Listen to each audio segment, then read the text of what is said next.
Hello and welcome to Findlay Designs. First of all, I want to thank everybody that has left me feedback on the last video regarding the writing of my next book. So far, the general consensus is that you would like to see me writing a book on how I've built this resin business over the last 12 months. I've made quite a few mistakes over the last 12 months, and there's a few things that if I was to start again and do differently, I would do differently. So I'm going to include the likes of those in the book. So that's coming up very soon.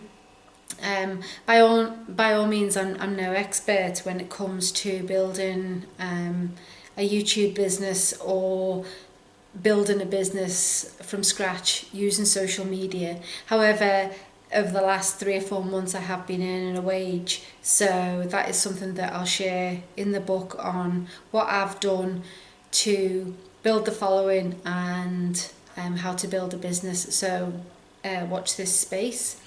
So what have I been working on this week?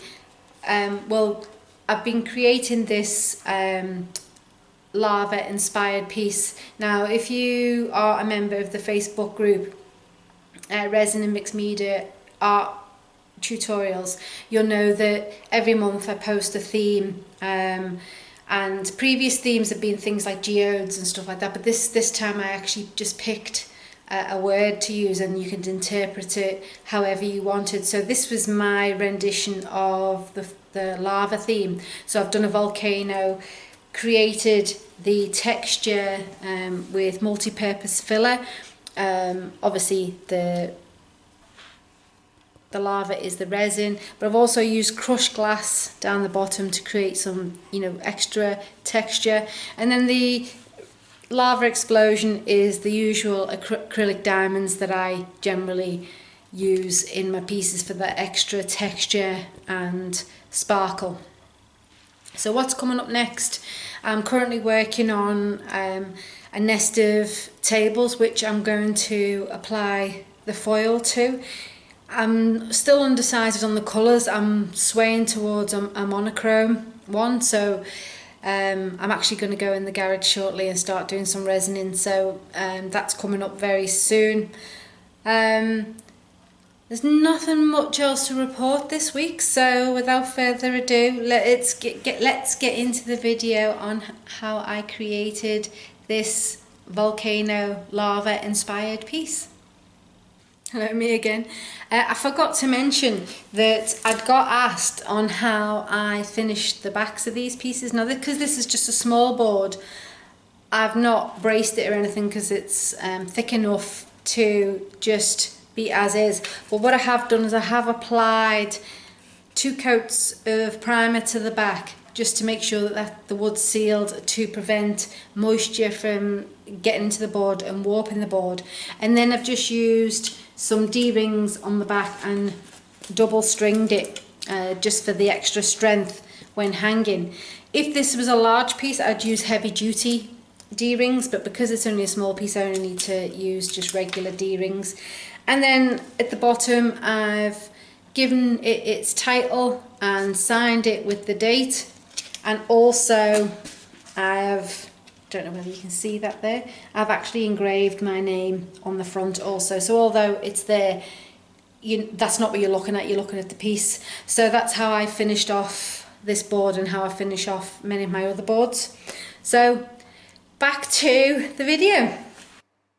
Okay, so I'm starting out with a piece of MDF that I've cut down to 30 by 40 centimeters, and I'm just going to sketch out a brief design on how I want the volcano to look. So I'm just going to sketch that out in pencil before I add the multi-purpose filler.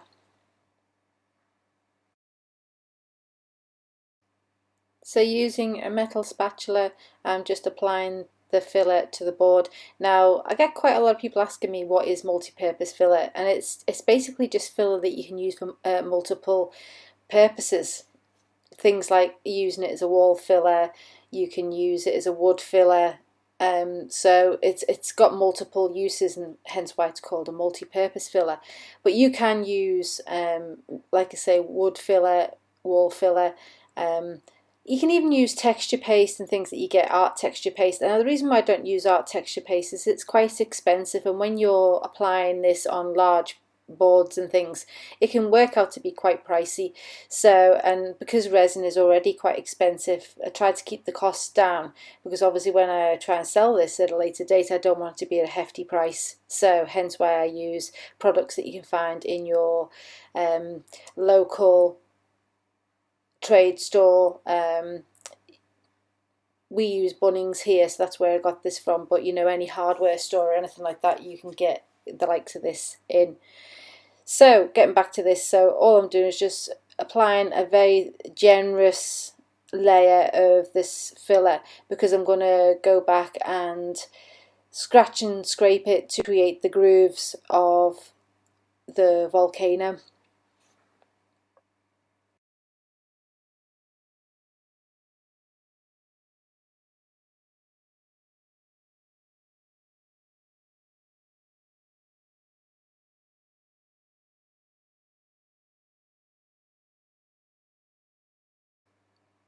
Now you can use any number of tools to create the grooves. As you can see, I'm using a fork initially to just create the grooves and things that I want. And the idea is you want the resin to flow in the grooves. So if you look at any photographs of volcanoes and you see how lava runs, it'll run through creases and crevices in the rock and formation. So this is what I'm trying to do. So I was using a fork, and then I've got some little wooden tools that I have in stock from when I used to do a lot of polymer clay.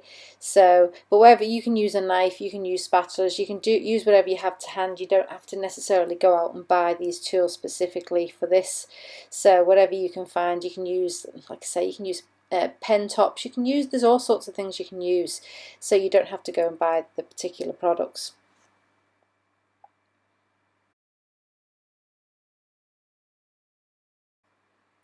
So as you can see, I've also left a gap down the centre. This is where the main river of lava is going to flow, so that's going to flow down the centre. And you'll see later in the video that I add stones and other elements to the bottom to give it a more realistic look. Now at the moment it doesn't look a great deal, it doesn't look very interesting, but when you look at where the grooves are, this is where your lava is going to flow. So just pay particular attention to your grooves and things. So this has been left to dry overnight, so all I'm doing now is I'm adding my sealer to the board. I generally don't add the sealer first before putting the multi-purpose filler, because I often think that maybe the filler wouldn't adhere very well to the board if I did do the sealer. I've never actually tried putting the sealer on first and then the multi-purpose filler. So, but you know, I may be wrong, but I just, to make sure that that filler is well and truly stuck to the board, I stick it to the board and then seal the board with the primer. So I'm just using a regular wood primer. I don't have any of my waterproof stuff at the moment, so I'm just using a regular primer. But you can use acrylic paint, gesso, or anything else that you've got to hand that will seal your board. You want to bear in mind as well that because you're going to paint this afterwards, that whatever you use needs to be able to take the paint. So a wood primer is very good for that.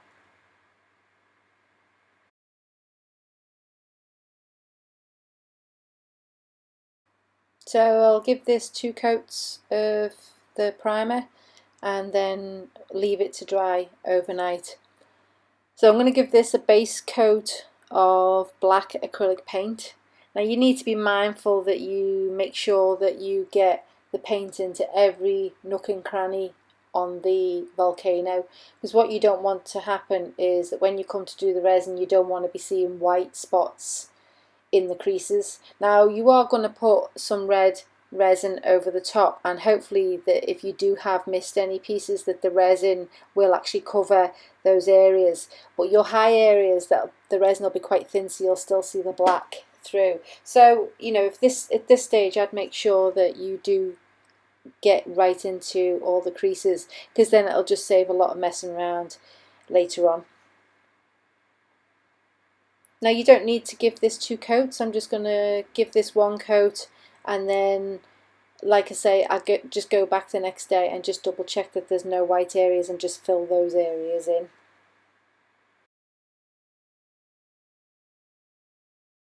And once again, I'll leave this overnight to dry before we move on to the next stage of applying the resin. So I've mixed up some Colour Obsession Fire Engine Red in the resin, and I'm now applying this onto the volcano and using my fingers to get the resin to drop down into the crevices of the volcano. Now I actually started hurting my fingers after a bit, so I grabbed hold of a silicone bottle brush cleaner, and that helped to push the resin and move the resin down into the areas, the lower areas of the volcano. And don't worry too much about the resin covering the black, because resin is self-leveling, it will drop down into the creases and will reveal the black on the top. But what I am going to do is I'm going to remove any excess resin using paper towel. So all I'm doing is I'm just blotting that on, and I'm just going to lift off the resin from the surface of the volcano, just to make sure that there's not too much on there. Now you can use baby wipes for this. I didn't have any baby wipes left, so I'm just using paper towel to lift this off. So for the ash sky, I've poured some Artisue steel in the resin, and just moving that about with my hands just to give a swirl effect, because it doesn't necessarily have to be really smooth. So I'm just moving that about with my fingers to just give that ash dark skies after the eruption, to give that, you know, the dark cloud look. And then using the heat gun, I'm just going to zap any bubbles that are there and just tidy up any areas that needs tidying up.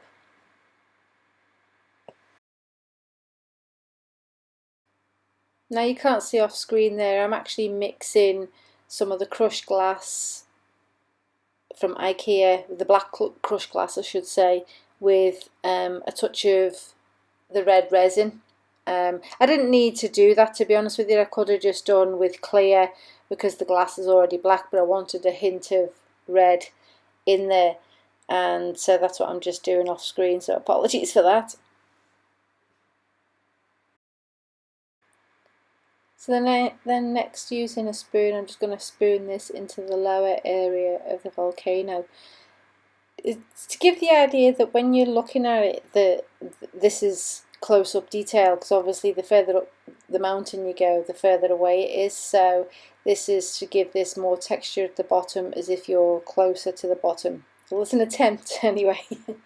So I'm just spooning that in, and I'm just going to flatten it down to the upper edge, just so that it looks like it's fading into the background.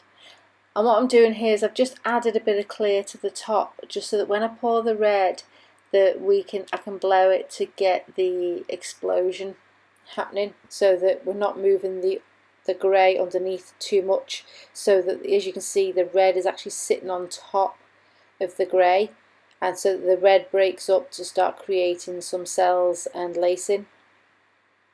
And just using the heat gun to move that around.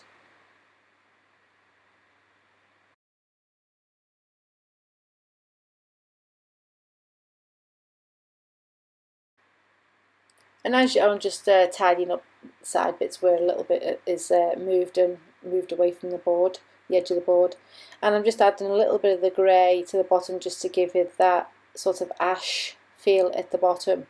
And as you can see, that the red resin is actually following the grooves that we did earlier in the piece with the multi-purpose filler. So that's why I was saying, if you pay attention to the grooves, then the resin should flow and look kind of natural at the top of the mountain there.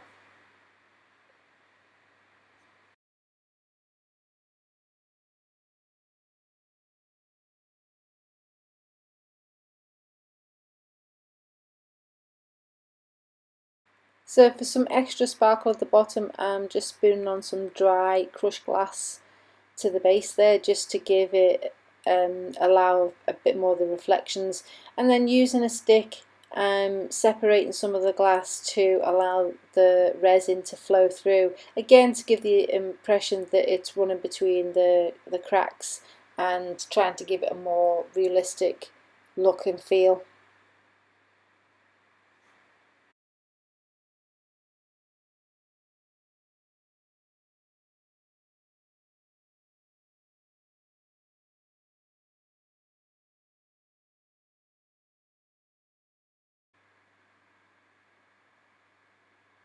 And now what I'm doing is I'm just using my stick with a little bit of mineral turpentine on there, just to pull out the colours and just to give a little bit more structure to the idea that it's an explosion, or an eruption I should say, so that I can sort of get some kind of shape happening rather than it just being random. And again, using the heat gun to just help disperse any bubbles. And it also helps with some of the evaporation of the mineral turpentine as well. As many of you know, I like to use mineral turpentine because it does evaporate and doesn't leave any dimples in your resin. And so finally, I'm adding some of the acrylic diamonds to the resin to make it look like there's stones bursting out of the centre of the volcano, along with the ash and the lava. So it's just adding a little bit of extra, but it's also helping to balance the piece by adding some of the extra stones to the top.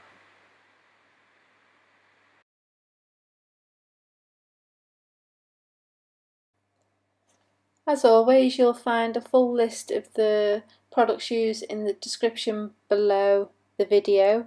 You will also find handy links for the Facebook group if you want to join the group and get involved with the theme of the month.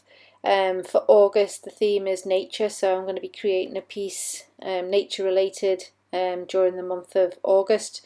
And you'll also find links for my Instagram and other various bits and pieces. So if you like this video and would like to see more resin ideas, then please subscribe to my channel, or better still, go and browse my other videos. I have plenty of ideas to keep you inspired. So until next time, see you in the next video. Bye for now.